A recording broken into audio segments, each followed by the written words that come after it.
জানাজার দোয়া, জানাজার কি দোয়া না জানাজার সালাত?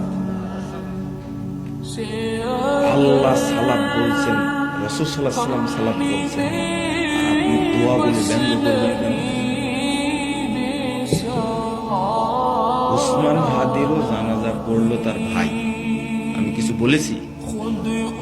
হ্যাঁ, কিছু বলিনি, আমি জানাজা উপস্থিত ছিলাম, কিচ্ছু বলিনি।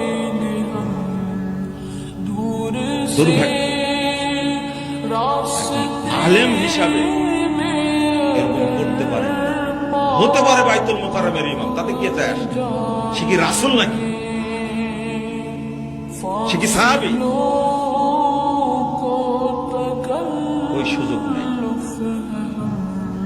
যদি জানতেন তারেক রহমান যে এই মাসালা সূরা ফাতিহা না পড়লে সালাত হয় না, এটা হুকুম, মনে হয় এই ইমামকে ভাড়া করতেন না।